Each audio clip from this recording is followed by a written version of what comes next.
All right, still working on my power supply for my amplifier. Here's my amplifier.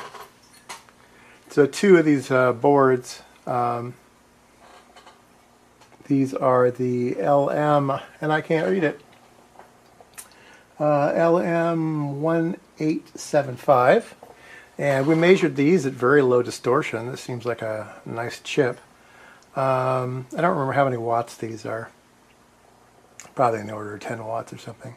Anyway, there's two boards here for left and right channel, and I have jumpered over the power supplies, so I only need to put the power supply into one connector. And you saw me wire these, or test these two power supplies out. So they're now bringing over plus or minus 19 volts, and that seems to be working just fine. And but that's not the point of the video today. The point of the video today is this. I don't remember where I was. I think it was an estate sale. And I saw this and I went, wow, that's unusual. And yeah, here's, boy, can I get you to see inside here? Whoa, I don't know if I can. Anyway, there's a tag inside the roll that says IBM. So this is a roll of waxed nylon lacing cord. I don't know what vintage this might be. I mean, people just don't lace anymore. And it says IBM number 147440 nylon lacing cord. So this must have been used inside like IBM 360 computers or something to lace the wiring harness. I don't know what else it would have been. And it's this big giant roll. I've never seen such a big roll of lacing cord either. I've got a smaller, I should probably bring it over. Yeah, let me go pause here and I'll bring it over. All right, this I've had for a very, very long time. This is also lacing cord. It's black. And it says the Alpha Wire Corporation. Alpha Wire is a huge, huge name in wires. And it was obviously dropped and broken. And anyway, I've had this for a very long time. And I haven't used much of it. So it's basically, I sort of bought it in this condition. It's not as nice as this stuff. It doesn't have as much wax. This has lots of wax on it, so much stiffer. It's going to lace much better. It'll tighten up really well. And I like the color. It looks more vintage. I paid $1 for this, which is just a screaming deal. I actually picked it up saying, well, even if I never lace anything, this is just wonderful binding cord for tying up sticks or whatever in the garage or the backyard. But it's just super nice. Anyway, I was about to put some cable ties on this thing and I thought, no, I'm going to lace it. I have lacing cord, so let's go ahead and lace it. I don't think a lot of you have probably seen any lacing done at all. And I'm no expert, but I sort of know the fundamentals. And I believe I did a little tiny bit of lacing for a home project or something back in the 80s. But if you've ever seen a piece of equipment that's been laced professionally, it's just a joy. So let's go ahead and cut off some of this.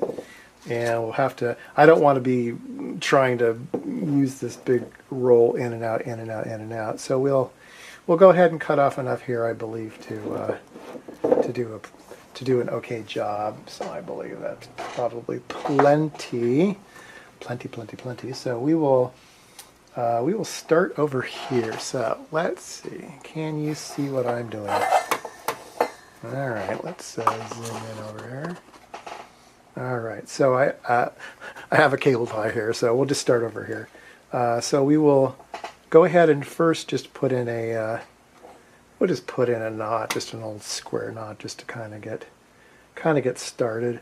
A lot of times when you're lacing, you just need to start on the part itself, but a lot of times you'll want to have some strain relief, so you might actually start on a metal lug or something, where if you pull this, it's not going to do anything funny. So we'll go ahead and go this direction here. Now when you're lacing, what you want to do is you want to do like half hitches, and so we're just going to put in a half, and we want to make sure that when we pull it, the cable or the lacing cord that's behind is on top. So when we pull this thing tight, it's going to hold the thing in position. All right, so every time we're going to make sure that the back half is on top. And we need to pick some spacing. So let's go ahead and pick, let's say like a 1/2 inch. And every time I'm gonna pull this tight. And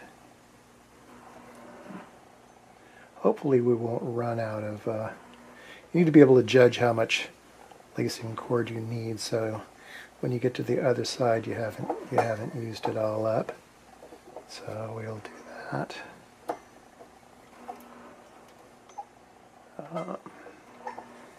And I'm sure the ladies, and it was definitely ladies back in the day, who did this sort of thing were very, very good at it. I'm sure if you look inside avionics or the NASA program or whatever, it's all definitely laced and looks beautiful and quite functional. Now this stuff is quite stiff and it's quite waxy, so it's grabbing, and it's not undoing itself as I go, which is really, really nice. So you don't have to back up and try to tighten it and make sure things are going. It's kind of holding itself in place as I go. And you just get a hang to it and try to get the spacing nice, because that looks more professional. It's not going to look as nice as somebody from the 1960s, but certainly has a nice vintage look to it. I hope you see what I'm doing. Every time I'm putting in a 1/2 hitch, trying to keep the spacings very, very uniform.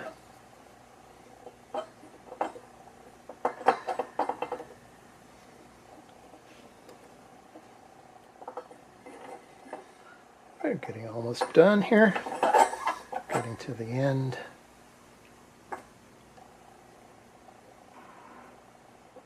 Oops.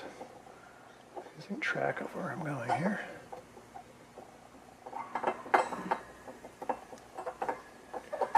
That looks good, so I think the final one here will actually be a knot.